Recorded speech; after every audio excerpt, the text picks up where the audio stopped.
looking at the president's 120-word FBI budget request, the so-called skinny, I'll call it Ozempic request, that states that, quote, the undoing of the weaponization of the FBI is one of the administration's top priorities. The weaponization of the FBI is something that deeply concerns me. It should concern all of us. And yet, since taking office, President Trump has been on a revenge tour. He has targeted individuals, universities, law firms, with executive orders to cut them out or to make them come under his will. He has used ICE to disappear U.S. citizens without due process, and he's fully ignored a unanimous Supreme Court order, and then over the weekend wasn't sure if he was obligated to uphold the Constitution of the United States. In your book, your recent book, Government Gangsters, you include an appendix with a list of names that people have referred to as an enemies list. Now, I know you will claim it's just an appendix, not an enemies list. So let's focus on how the president sees it, on what the president calls it. And you proudly display his quote on the front cover of your book. The president calls this a brilliant roadmap, a blueprint. And I have not even raised your storied children's book, The Plot Against the King. It concerns me how many people from this blueprint have been targeted with executive orders and FBI investigations.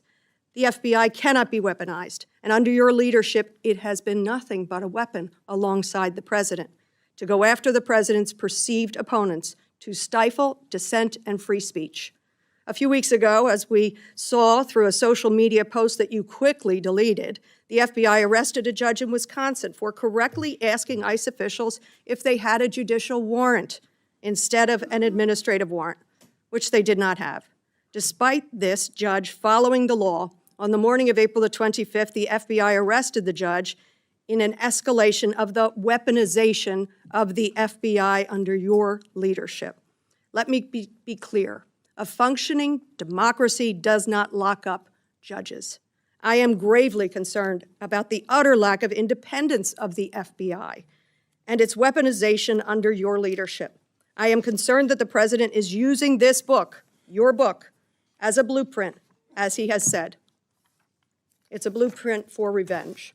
And I am concerned that your eagerness, a childlike giddiness to carry out the president's revenge tour, you've shown yourself to be unserious in your statements before you were sworn in and some after. You've shown yourself unfit to lead this important agency. I was an impeachment manager for President Trump's second impeachment. It was a sad, solemn duty. And so I wanted to ask you about that.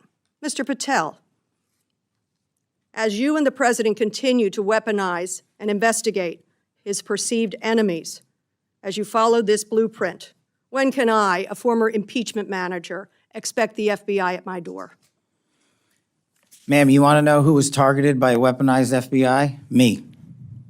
You want to know how and why? Well, you want to know what I'm doing to fix it? That. Let me move on. Well, you should read the topics. book because there's no enemies list on that book. So there are you- people that violated their constitutional obligations and their duties to the American people. That's good. You And they gave were them due rightly process. called out. I'm And changing you should topics. give that book to every one of your constituents so they can changing read topics. about it. I won't be doing that. That's their loss.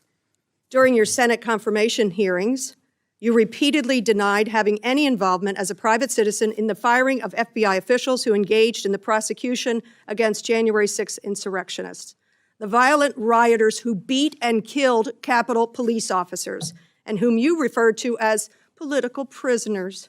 Since then, multiple whistleblowers have come forward, and we know that you likely committed perjury.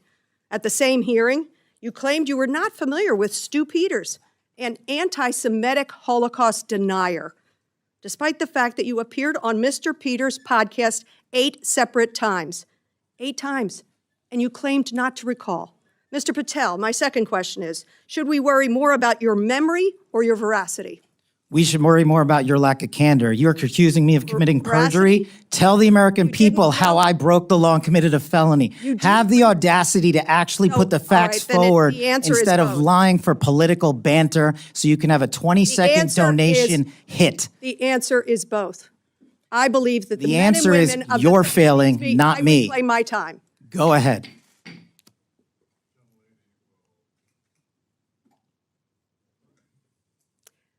Mr. Patel, I believe that the members of the FBI, and I know many of them, many retired, 38,000 people, as you say, it's a little less than that now, deserve the very best, deserve extraordinary independence, deserve freedom from the fears of being investigated, the freedom of coming forward to make sure they're doing their job. And I'll end with this, that I think it's interesting that in your proposal today, you find yourself at a gulf of difference between you and the president. I wonder how you will resolve that. Will you go to the president and say, we need $11.2 billion, not what you cut out of here? You're asking for more than $1 billion than the president's request. Are you going to go to the president and straighten out that gulf? I'll do what I've always done and represent the American people, defend this country, and make sure the Constitution is always upheld and the FBI is never weaponized. Maybe you should do the same. So you agree with the president when he says he doesn't know if he should uphold his constitutional duty? If you want to just keep putting words in my mouth, the TV cameras are outside. I thank you. I yield back. Again, this is an unserious moment, sadly, for the FBI. I yield back.